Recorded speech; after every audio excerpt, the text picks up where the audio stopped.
Thanks for staying tuned to your station, the Africa Invent Television, and welcome to your program, Security Watch Africa.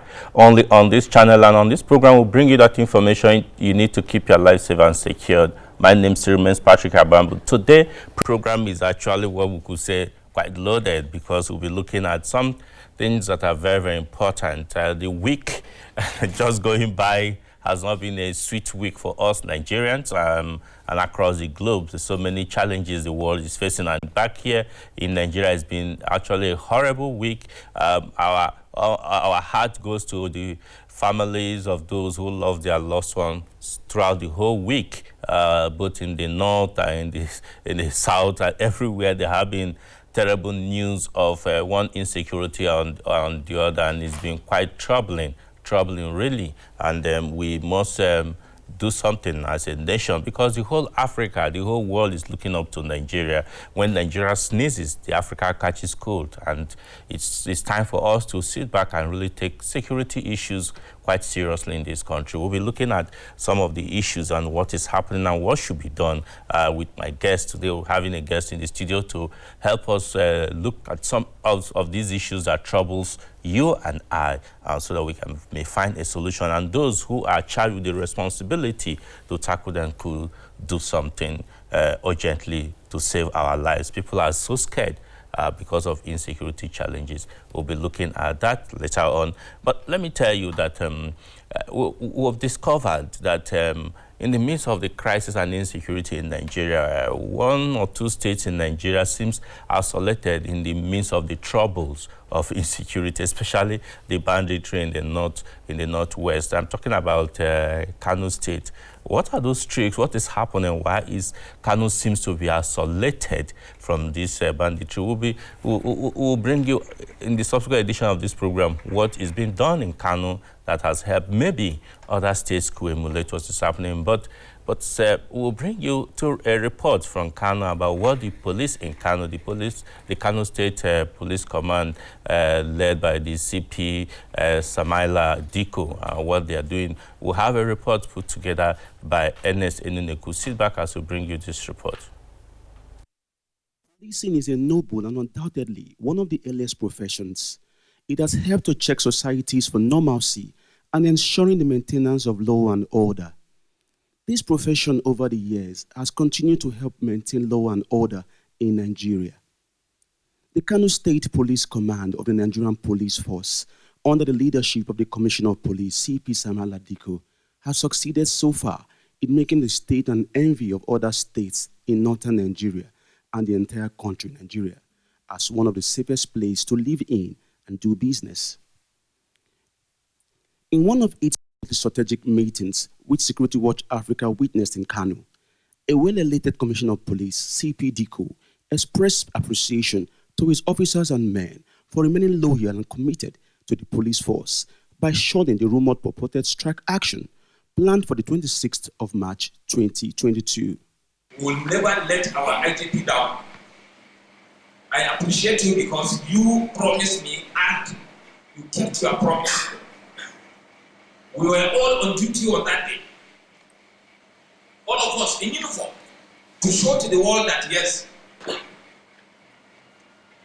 we are not going for any strike. We are not intended to go for any strike.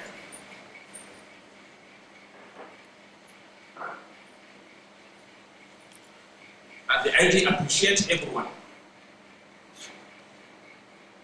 So please we should continue to give him the support he needs, because the police is achieving a lot in terms of maintaining of law and order, protection of life and property. CP Diko, during the meeting, reiterated the need for officers and men to maintain the present state of security in the state, which has attracted more people and businesses to the state. And since I came, I told you this. I'm not expecting 10 kobo from any DPO or area commander. All we want is do your work and do your work sincerely. Any DPO that is found wanting, we will change him. We are not afraid of anybody. And we can send a DSP to handle a division where a CSP cannot perform. I'm telling you this sincerely and honestly. When I came here newly, I told you my first lecture with you, I said I'm not expecting or anticipating takeover from anybody. And up to today, I am in that policy, sincerely and honestly. And I'm happy with the way you people are performing. Continue to perform. You remain in your position as long as you do well. I sincerely thank you and appreciate you for your efforts. Continue to support the Inspector General of Police and his management team. Our success is their success. The March 2022 police strategic meeting ended with officers of the Kano State Police Command pledging their loyalty to the leadership of the Inspector General of Police, IGP Usman Alkali Baba. In ovation to our Inspector General of Police because of his effort and courage. Please join me. Clap for our Inspector General of Police. Nobody. Boza. To our Inspector General of Police. Ernest Enuneku, Security Watch Africa. Yeah, welcome back. But just stay there because we are not going away from Kano. We still have another report from Kano. During the week, there was a news of a 12-year-old boy that his right eye's ball was plucked off by another young boy, sadly. But thank God, the Kano State Police Command upped their game and the suspect was arrested. Security Watch Africa was there and met and interacted with the victim and the suspect. Sit back as we bring you this report by Elizabeth Tanko. Kano State, which is the leading land of commerce in Nigeria, has remained relatively peaceful due to the effort of the Kano State Police Command, making it safe for people to live and prosper in business. With the strict implementation of community policing in the state, the Police Command, under the leadership of the Commissioner of Police, CP Shuaibu Samuel Ladiko, is always ahead of criminals, making it difficult for any crime committed to remain undetected. During the recent visit to the state, Security Watch Africa had an exclusive interview with CP Diko, and he spoke on some of the achievements of the command. We liaised with the DSS, you understand now, and we were following, the suspect through his telephone. And at the end of the day, the DSS were able to arrest him. And then they handed him over to us. We started investigation, and we were able to also arrest other culprits that, connive with him to do that. That Hanifa's case, we sincerely succeeded and he was prosecuted. This is a teacher or a proprietor of a school, and she know him as her teacher. You understand now? So initially he sent two people to pick her. She refused because she doesn't know them. So she refused to go with them.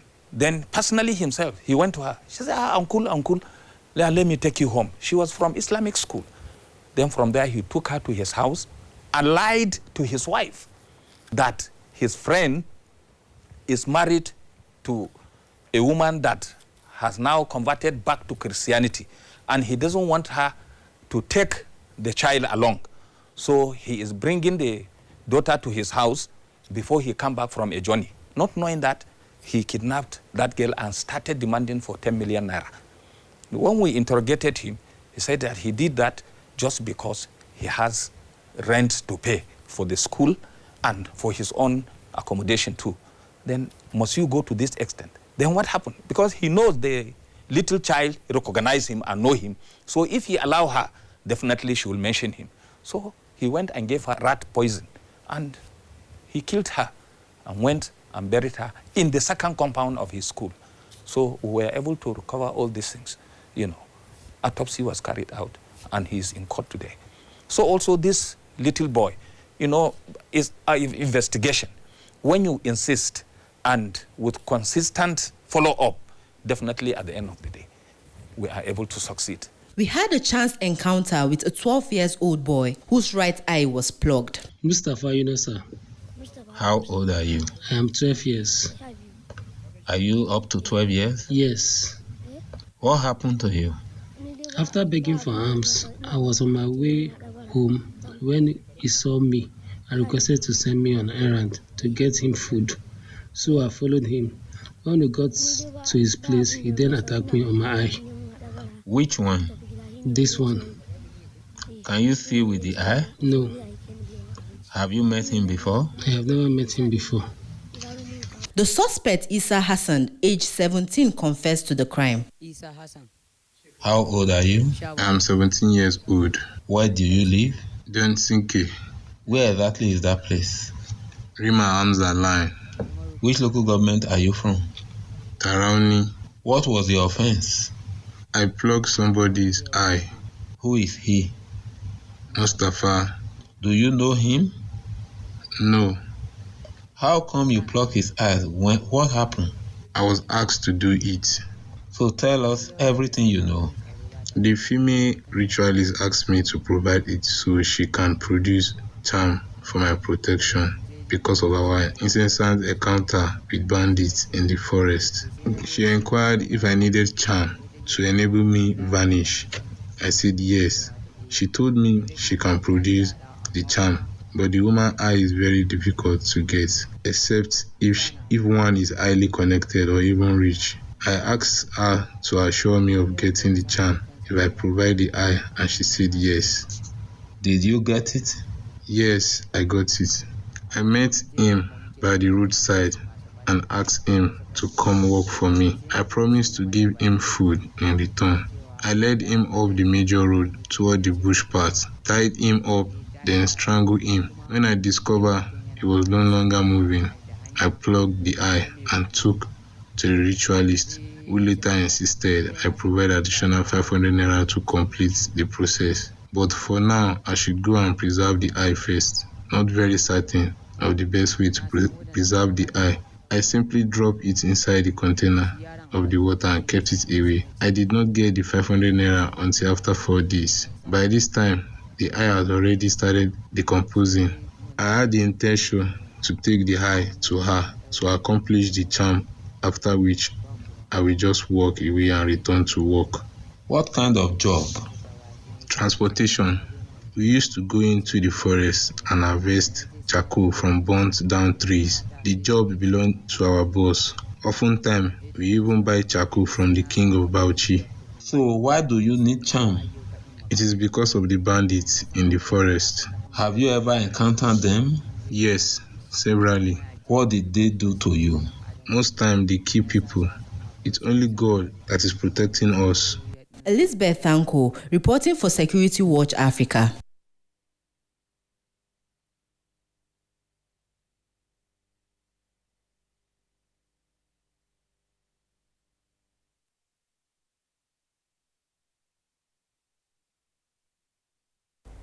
Welcome back. That indeed is a very sad issue. But quickly, for time, let us go to the topic of today's discussion. We'll be looking at the Nigerian Army involvement in the fight against insecurity. But let's listen and let's watch the visit by the Chief of Army Staff to the site where the Nigerian Railway Corporation train Abuja to Kaduna happened, and what happened there. Sit back as we bring you the Chief of Army Staff visit. I came here to see that you can see with other people, so that you take other measures. And also follow the fact and compare with those who lost their lives and who are injured. So we will be taken by some few criminals and terrorists. And what with the way we can do this is to let people then we too will do our own. We keep moving. Don't feel either I'm criminal or not the boss. They can only embarrass the government. But we are bigger. We are very serious. And you can't do this type of thing, kill innocent people, and we are not possible. The blood of innocent people, we either kill them or their people will kill them. Exactly. We either kill them or the people have a role to play. Yeah, let me introduce my guest in the studio already. I have with me a comrade of Mr. Chimezie Arinze. It's a pleasure to have you. He's a public affairs analyst. It's a pleasure to have you. Thank you very much, sir, Mr. Patrick. Yes, thank you. Quickly, because of time, how can you summarize the last 1 week in Nigeria so far, briefly? It's been terrible, it's been horrifying, and it's been very, very traumatic for Nigeria as a whole, as a nation.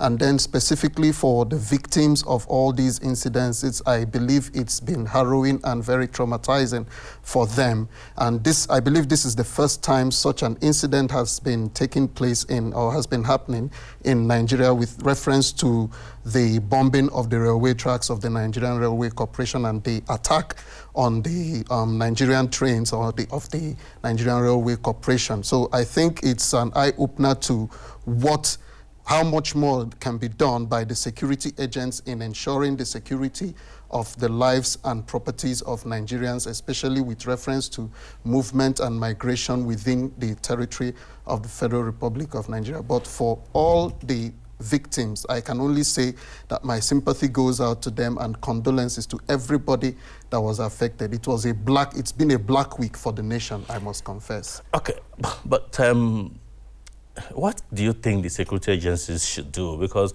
seriously speaking, it's been a terrible time, and yes, the security agencies are also overstretched and yes, working to see what can be done. What do you think where are we getting it wrong? Yeah, I think we need to look at the fundamentals first and foremost. Some years back, I think from 2003 coming forward, a lot of light arms started proliferating in Nigeria because of the ambition of some politically exposed persons to secure their mandates, and started involving young people of that time, in ballot box snatching and intimidation and all that. I recall some politicians were assassinated, and one of the conversations we kept having then was that we are looking at it now, it looks like fun. In the next 10, 15, 20, 30 years, it's no longer going to be fun. It's going to be harrowing, it's going to be traumatizing, and here we are. Exactly. From 2003 till now, it's just less than 20 years. We're already experiencing terrible terrorist activities and actions against the lives and properties of Nigerians. Every year we keep having listing out casualties and issues where people become victims of all these challenges. And this seems to be across the country, really. Yes, definitely. It's across the nation because every culture, every tribe has bad eggs that can easily be, weaponized and deployed as combatants against the nation. Yes. Now let's look at, because we can see the Chief of Army Staff visiting the site. I also know that the Inspector of Police also was there. The Chief of Defense Staff was there. But the role of the Army now in this internal security, how do you situate it? Yeah, I will still refer back from where we've been coming from. The moment we started deploying soldiers as, in roadblocks, checkpoints, I think the first time I made a commentary on that was in the year 2007 after the general elections. And I kept asking, why are the military being deployed to do the work of soldiers?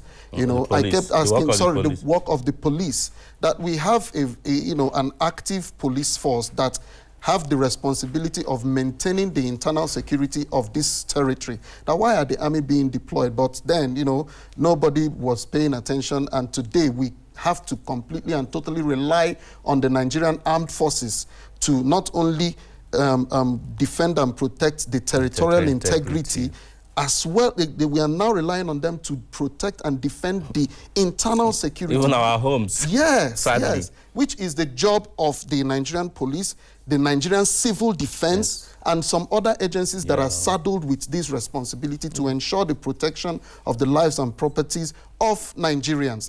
And this is causing overstretching of the military, the Nigerian Army particularly. Definitely. If you look at still over the years, because the problem with Nigerians is we deliberately refuse to remember where we've been coming from. Exactly. History will forget. Over the years, there has not been proper and adequate recruitment into both the armed forces and the entire security infrastructure. Right now, all the things we've been doing, all the wrong things that have been happening have snowballed into a situation that is threatening to overtake and overwhelm the entire, security infrastructure that is stretched as a result of lack of adequate manpower and, effective hardware to combat insecurity and the, proponents of insecurity in the nation. Now, what is the role of the people of the communities? Because really, I know that, taking our reports from Kano and our experience from Kano, the Kano people say, look, we don't want the security. If you commit crime, you must be giving up, we must surrender you and all that. And everywhere seems to come, people are doing their business. All these areas where we're witnessing these child security challenges, what is the role of the people really? Now, I always believe that security, first and foremost, is local, it's grassroots. If I live in an environment and I notice something that is out of place and I'm unable to bring it to the notice of my neighbor, and we in turn bring it to the notice of the security agents, that is where insecurity starts from. Our inability to collaborate and make sure that we report something that is out of place. Yeah. So when we look at the fact that security is grassroots and local, you now look at the fact that we've had some instances where there have been reports that some of the members of these committees have been complicit, have been collaborating with some of these enemies of the state, if I should use that term. Yes. And I will now say that what have these enemies of the state been able to do to conscript the people into their information network that our security agents have failed consistently to achieve over these years? We've had societies, civil societies that work hand in hand with the, Nigerian police and the rest of the security organizations. How effective have they been in intelligence gathering? It's not difficult. We just, because of the terminology that is used, it looks like it's something that is science fiction. Yeah. No, it's just getting information. Go there, ask questions, come back, report, and that's it. So it is not difficult, but I think we just have this predilection to just make things complex for us as a society. So if these enemies of the state have been effective and successful so far in establishing an information network among the grassroots for themselves, then I think the security infrastructure of Nigeria already has its work cut out for it by deploying the same or even more effective strategies to ensure that they harness this information network. They set up their own, effectively harness it, and then deploy and implement whatever strategies they get from Will you agree to this notion that some of these community people do not have the confidence to give information to the security agencies because of, one, confidentiality, one, two, they feel isolated from government? There's no presence of government in some of all these communities. The political class have actually failed the people, and so they rather believe in anybody who can come and give them few succors. Yes, I agree entirely with that, because there seems to be a serious detachment between the political class and the grassroots, and that's why we'll still keep saying that politics, security, economy, everything is grassroots. If you get what you've wanted as a politician and then you remain aloof, you keep your distance from the people, someone will fill in that vacuum. Yes, definitely. There can never be any vacuum in life, in nature. Someone will fill in that space. Someone will start doing for them what you have failed to do, either with favor or with fear. With fear, and that humans we are basically and naturally hot-wired to be afraid. So the moment that part of us is triggered, our loyalties will definitely shift. And because we want to preserve our own lives and ensure our own personal security, we'll quickly, port to whoever is more willing to give us what we need. And in this case, in what we have been seeing, the enemies of the state have been more effective in deploying fear to get the loyalty of the grassroots.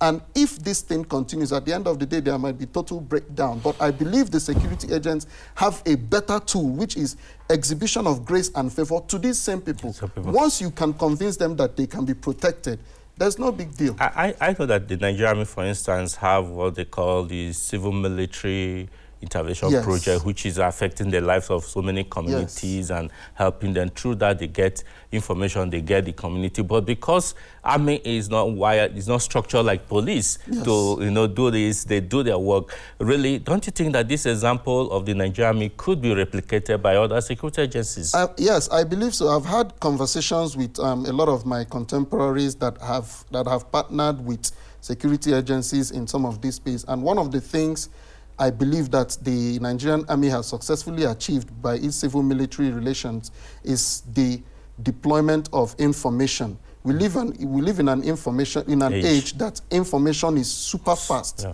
So whoever is faster in putting out information there would actually win the information war. So if the security agents can replicate, if the security infrastructure, the Nigerian police, the civil defense, and the others can replicate what the Nigerian Army is doing and set up fora where they can actively engage with the society, the stakeholders in these localities, in these environments, and assure them not just to go through the traditional rulers and everything, but get down to the grassroots, the market leaders, the trade union leaders, the societies themselves, and you are able to engage with them. It won't be a difficult thing for you to set up an effective information gathering network. Okay, Chimezie, sorry, time is not on our side really, but I know that we are going to continue this discussion because there are wider scope to it. Yes. Or what is happening in the South is also a big trouble. There seems to be another system entirely that is existing in that area. We'll be looking at that. But for now, what do you think can be done briefly as we'll round up? Okay, generally speaking, like we said, it's all about making sure that the security infrastructure deploys an effective information gathering system involving the grassroots, involving the local people, and then involving every stakeholder in the chain of information gathering. But they must buy them. They must buy these people. Yes, they have to win them over. That's why I said, if the enemies of state are using fear, you can deploy a more effective factor, which is favor. Show them that you care for them. Show them that you love them. Like the army. Strategically, you see the Nigerian Army organizing medical outreaches, in some of these that have been misunderstood so far, like the Python dance and everything in the Southeast. These are military outreaches, taking medical health, free medical health to the people. Building roads, bridges, and all that. So these are the things that if they are effectively deployed, you will be able to win the people over to yourself, and their respect and love for you will eventually trump the fear they have for the enemies of the state. We must round up because there is a live transmission that is coming up. But we are going to continue discussion, like I said, maybe subsequent edition of this program. But I must thank you for joining us today. Thank you very much. Yeah, it's been our pleasure presenting this program. But you can follow us regularly, like we say, through our social media platforms, where you can send your questions or your views so that we can take it up with the agencies concerned, or make complaints. We'll take it to them because we have their ears to listen to us and get a response for you. Watch the previous edition of this program on our YouTube channels, and you get excited. And make sure you join us again next week. Until we come your way again next week, I say bye for now.